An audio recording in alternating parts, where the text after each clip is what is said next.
Hello दोस्तों, आप सभी का स्वागत है आइए ऑनलाइन स्टडी यूट्यूब चैनल में। दोस्तों, आज की इस वीडियो में हम यूपी डीएलएड फर्स्ट सेमेस्टर के प्रीवियस ईयर 2024 के संस्कृत विषय के पेपर को हल करेंगे। तो आप इस वीडियो को एंड तक ज़रूर देखिए, ठीक है। ये वीडियो आपके एग्जाम के लिए महत्वपूर्ण होने वाली है। इसमें हम 5 बहुविकल्पीय प्रश्न, 6 अति लघु उत्तरीय प्रश्न और 7 लघु उत्तरीय प्रश्न यानी कि पूरे पेपर को हल करेंगे, ठीक है।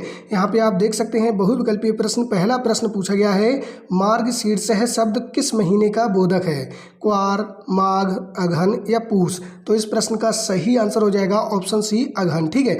मार्गशीर्ष शब्द अघन महीने का बोधक है, आपको याद रखना है, ठीक है। आपको याद रखना है आश्विन शब्द क्वार महीने का बोधक है और पौषः शब्द पूस महीने का बोधक है, ठीक है। बात करें अगले प्रश्न की। प्रश्न नंबर 2 में पूछा है, मधु शब्द का सप्तमी विभक्ति बहुवचन का रूप है? मधुसु, मधुना, मधुने या मधुनी? तो इस प्रश्न का सही आंसर होगा मधु शब्द का सप्तमी विभक्ति बहुवचन का रूप होगा मधुसु, ठीक है। ऑप्शन ए आपका बिल्कुल सही आंसर होगा। बात करें मधुना की, तो आपको याद रखना है मधुना शब्द मधु शब्द का तृतीय विभक्ति एक वचन का रूप होगा, ठीक है।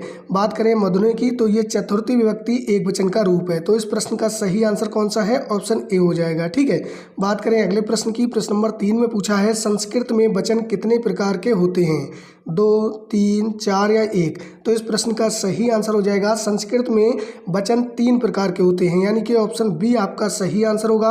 आपको याद रखना है संस्कृत भाषा में 3 वचन होते हैं, एक वचन, द्विवचन और बहुवचन, ठीक है। और आपको ये भी याद रखना है कि संस्कृत भाषा में लिंग भी 3 होते हैं, पुल्लिंग, स्त्रीलिंग और नपुंसकलिंग, ठीक है। तो इस प्रश्न का सही आंसर ऑप्शन बी हो जाएगा।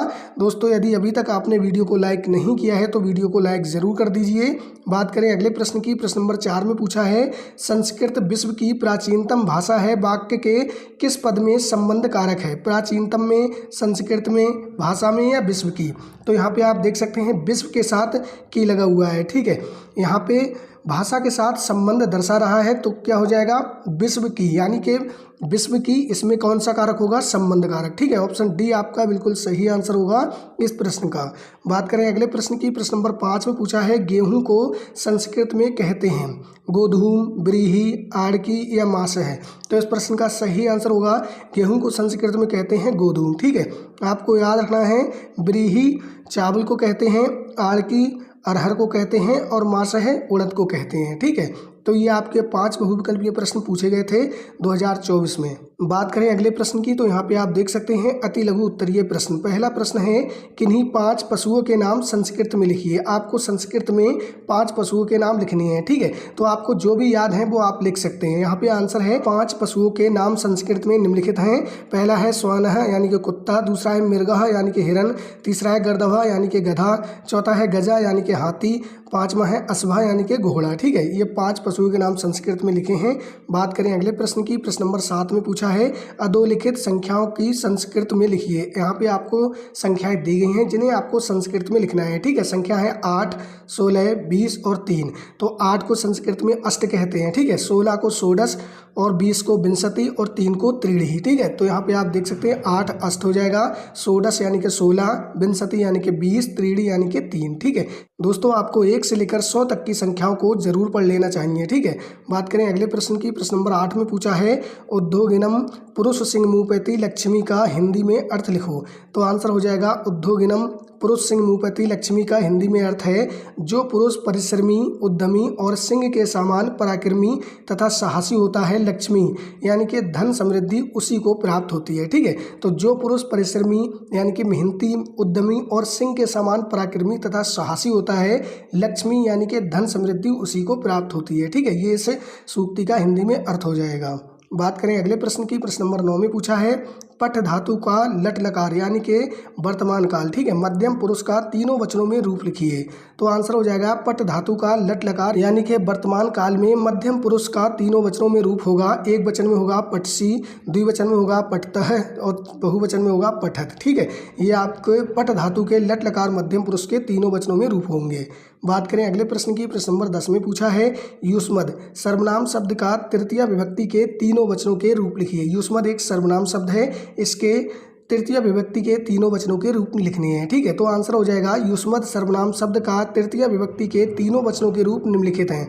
कौन से हैं? एक वचन में हो जाएगा तोया, द्विवचन में हो जाएगा युवभ्याम और बहुवचन में हो जाएगा युष्माभि। ठीक है, तो ये युष्मत् सर्वनाम शब्द के तृतीय विभक्ति के तीनों वचनों में रूप हैं। बात करें अगले प्रश्न की। प्रश्न नंबर 11 में पूछा गया है ता विद्यालयम अगच्छन का हिंदी में अनुवाद कीजिए। तो यहाँ पे आप देख सकते हैं ता ये कैसा है? स्त्रीलिंग है। ठीक है, विद्यालयम यानी कि विद्यालय, अगच्छन यहाँ पे आप देख सकते हैं अगच्छन यानी कि यहाँ पे कौन सा लकार है? लंग लकार है यानी कि भूतकाल है। ठीक है, ता का अर्थ हो जाएगा बेसब, विद्यालयम यानी कि विद्यालय, अगच्छन यानी कि गई। ठीक है, तो इसका हिंदी में अनुवाद हो जाएगा बेसब विद्यालय गई। ठीक है, ये आपका आंसर हो जाएगा। बात करें अगले प्रश्न की, तो यहाँ पे आप देख सकते हैं लघु उत्तरीय प्रश्न। पहला प्रश्न है भाववाचक संज्ञा को परिभाषित कीजिए एवं उदाहरण भी लिखिए। तो आंसर हो जाएगा भाववाचक संज्ञा, जिस संज्ञा शब्द से किसी व्यक्ति, वस्तु या स्थान के गुण, दोष, भाव, दशा, माप या अवस्था का पता चले उसे भाववाचक संज्ञा कहते हैं। ठीक है, जैसे बचपन, जवानी, बुढ़ापा, ये क्या है? ये भाव हैं। ठीक है, मिठास, मोटापा, सुंदरता, क्रोध आदि। तो भाववाचक संज्ञा किसे कहते हैं? जिस संज्ञा शब्द से किसी व्यक्ति, वस्तु या स्थान के गुण, दोष, भाव या दशा या अवस्था का पता चले उसे भाववाचक संज्ञा कहते हैं। ठीक है, बात करें अगले प्रश्न की। प्रश्न नंबर 13 में पूछा है किर धातु के लंग लकार यानी कि भूतकाल के तीनों पुरुषों एवं तीनों वचनों के रूप लिखिए। तो आंसर हो जाएगा किर धातु के लंग लकार के तीनों पुरुषों वचनों के रूप निम्नलिखित हैं। यहाँ पे आप देख सकते हैं पुरुष, प्रथम पुरुष, मध्यम पुरुष, उत्तम पुरुष। इधर आप देख सकते हैं वचन, एक वचन, द्विवचन, बहुवचन। ठीक है, तो प्रथम पुरुष में एक वचन में होगा अक्रोध, द्विवचन में होगा आक्रोताम, प्रथम पुरुष बहुवचन में होगा आकुर्वन। यहाँ पे आप देख सकते हैं मध्यम पुरुष एक वचन में होगा अक्रो, मध्यम पुरुष द्विवचन में होगा आकृतम, मध्यम पुरुष बहुवचन में होगा आकृत। ठीक है, इसी प्रकार से यहाँ पे आप उत्तम पुरुष में देख सकते हैं उत्तम पुरुष एक वचन में होगा आकर्वम और उत्तम पुरुष द्विवचन में होगा आकुर्व और उत्तम पुरुष बहुवचन में होगा आकुर्म। ठीक है, तो ये किर धातु के लंग लकार के तीनों पुरुषों और वचनों के रूप हैं। बात करें अगले प्रश्न की। प्रश्न नंबर 14 में पूछा है संस्कृत भाषा में व्याकरण ज्ञान का क्या महत्व है। तो आंसर हो जाएगा संस्कृत भाषा में व्याकरण ज्ञान का अत्यंत महत्व है। संस्कृत एक नियमबद्ध एवं वैज्ञानिक भाषा है, इसलिए इसके शुद्ध ज्ञान के लिए व्याकरण का अध्ययन आवश्यक है। ठीक है, व्याकरण ज्ञान का महत्व निम्नलिखित है। पहला है इससे भाषा को शुद्ध रूप से पढ़ने, लिखने और बोलने में सहायता मिलती है। किससे? व्याकरण से। ठीक है, शब्दों के रूप, धातु, प्रत्यय आदि को समझने में सुविधा होती है। ठीक है, इसके आगे हैं वाक्यों का शुद्ध निर्माण एवं सही अर्थ समझने में व्याकरण से सहायता मिलती है। संस्कृत ग्रंथों एवं श्लोकों का सही अर्थ एवं भाव समझने में मदद मिलती है। और पांचवा है व्याकरण के ज्ञान से भाषा में होने वाली अशुद्धियों को पहचानना और सुधारा जा सकता है। ठीक है, तो यहाँ पे आप देख सकते हैं व्याकरण का संस्कृत भाषा में महत्व। ठीक है, बात करें अगले प्रश्न की। प्रश्न नंबर 15 में पूछा गया है संस्कृत शिक्षण में इंटरनेट की उपयोगिता पर प्रकाश डालिए। तो आंसर हो जाएगा संस्कृत शिक्षण को सरल, रोचक एवं प्रभावी बनाने में इंटरनेट का महत्वपूर्ण योगदान है। ठीक है, इसके माध्यम से विद्यार्थी संस्कृत भाषा एवं साहित्य से संबंधित विभिन्न सामग्री आसानी से प्राप्त कर सकते हैं इंटरनेट से। ठीक है, इंटरनेट की प्रमुख उपयोगिताएं यहाँ पे बताई गई हैं। पहली है अध्ययन सामग्री। संस्कृत के व्याकरण, श्लोक, कथाएं, नाटक एवं साहित्य की सामग्री आसानी से इंटरनेट पर उपलब्ध हो जाती है। ठीक है, बात करें अगली, तो यहाँ पे आप देख सकते हैं उच्चारण में सहायता। ऑडियो और वीडियो के माध्यम से संस्कृत शब्दों एवं श्लोकों का शुद्ध उच्चारण सीखा जा सकता है। ठीक है, तीसरा है दृश्य श्रव्य शिक्षण। वीडियो, चित्र एवं एनिमेशन द्वारा कठिन विषयों को सरल एवं रोचक बनाया जा सकता है। ठीक है, चौथा है ऑनलाइन कक्षाएं। विद्यार्थी घर बैठे संस्कृत की ऑनलाइन कक्षाओं में भाग ले सकते हैं। ठीक है, पांचवा है शब्दकोश की सुविधा।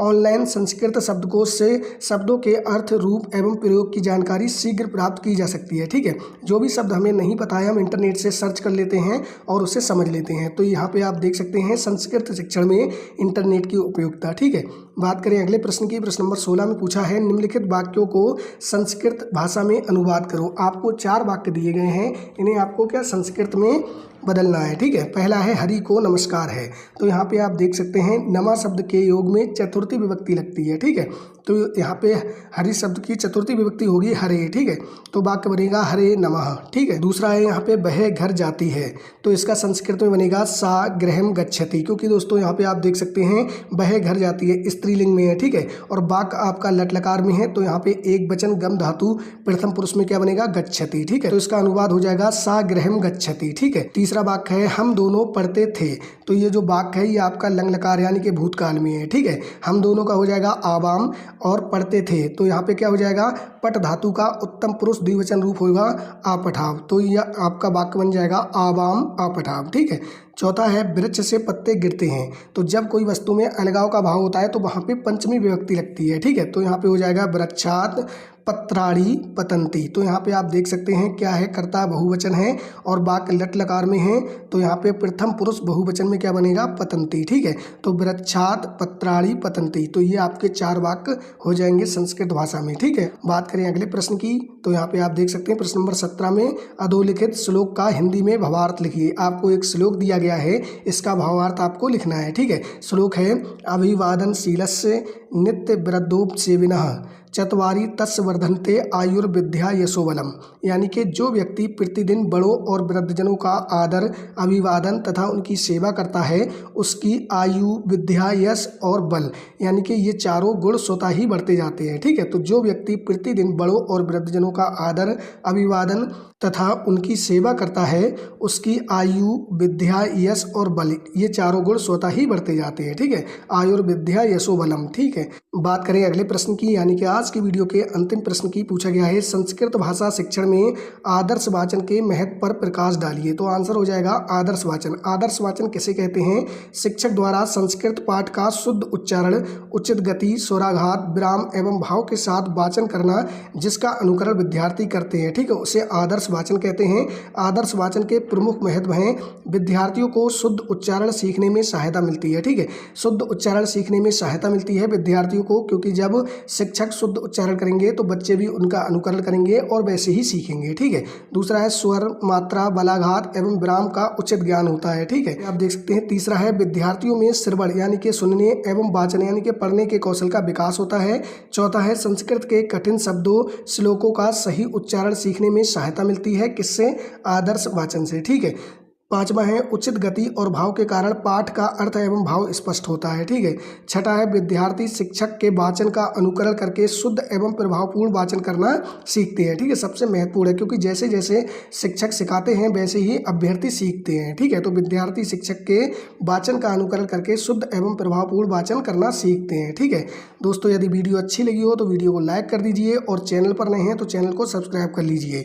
यूपी डीएलएड से संबंधित सभी लेटेस्ट अपडेट और क्लासेज के लिए इस चैनल से जुड़ जाइए, ठीक है।